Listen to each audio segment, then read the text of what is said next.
Reborn here. Let's talk about the whole food stamps SNAP situation. I've been watching comments. There were two. We already know about Toast Lady, and it has been addressed. There was this other lady who said, well, why don't y'all go DoorDashing? So now I'm going to talk about a couple of things. I used to volunteer my time with this place in North Carolina called Common Heart. Common Heart, I met the pastor who started that organization. It was to feed families who were in need. I met him and I became a runner. That's not the name of it. It was a volunteer, but I gave ourselves the title because I could do this with my children. I used to go with my two young children and their job was to help me deliver. So once a month, I would deliver whatever date it was. I think it was once a month. I would deliver this food. It would be meat and things, whatever was there. Sometimes they're like, do you have room in your car for this and whatever? And there was an extra delivery for Thanksgiving. I'm giving you this information because we're going to address a couple of things. This is how this organization worked. That I don't know how other of his chapters do, but kudos to Common Heart and the work that they do. I would drive up, they assign you families, and you are those families' person. That means every month, you're going to get to know these families. You are encouraged to get to know these families. No problem. This is what I found out. Some of them were very disabled. Some of them looked able. So let me go to the disabled and the elderly. Obviously, we're not going to expect them to go door dashing. By the way, none of those owned a car. That's number one. Now let's go for the able-bodied. There was one woman who might have been able to work, but she was like the mom who would take care of all the little kids of all her children so that they could go and work. I don't expect her to go somewhere. She's providing a great service. And so kudos to the big mamas. Now let's go to the working. I had a working person. And I remember I had a 2008 car. And to me, I was so thrilled with this car because I bought it with my own money and it had all the bells and whistles of this car. Now, mind you, this was in about 2016, I think it was, that this happened. And so that's still kind of like a brand new car. But to me, I loved it. Let me explain to you. She was working. She had a child and lived with her boyfriend/husband. She would look at my car and said, you have the nicest car. And I'm like, in my mind, I just put in, $500 in repair because it's busted. But in her mind, that car was amazing.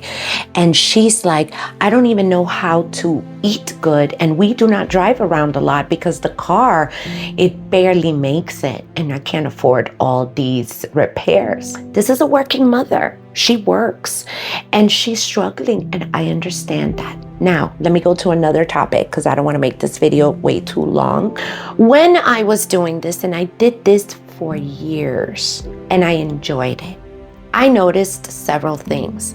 Most of the people did not have a car. One, the place that they could go to grab food was one supermarket that was not the best. And that was at walking distance. So I'm sure they would go with their little carts. You only could go to that spot.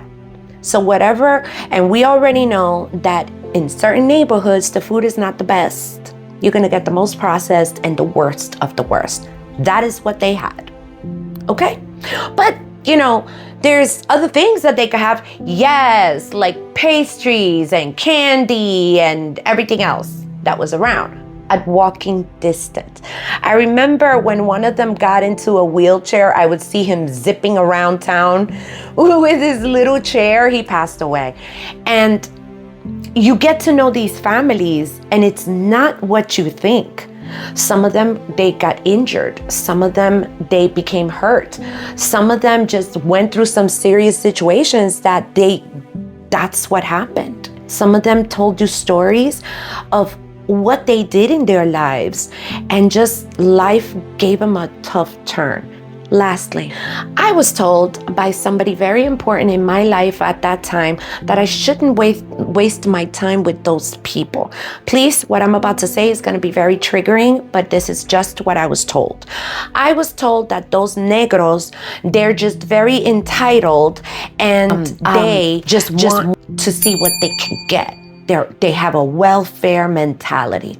But the person who told it to me, to this day, is collecting SNAP. And I'm finding that it's really hypocritical and judgmental to say something when you don't know what it is that a person did to get into that situation. And you think that the moment that they're going to work, that's it, they can afford everything. And I'm here to tell you that I was employed, and beginning in 2022, I had to start going to pantries because of financial situation, which I don't want to get into right now, and I was working full time. So I think people need to stop judging. And to Toast Lady, yeah, you're going to be under a lot of fire. And to the DoorDash, most of them can't even afford a car. How are you going to go door dashing? That's very cruel and insensitive. And I'm wondering what the leader of the Bible book thing, what would he say if you were to appear in the pearly gates and say, yeah, go door dashing? What would he say? I'm just wondering for a friend. Let me know what you think about this. Bye.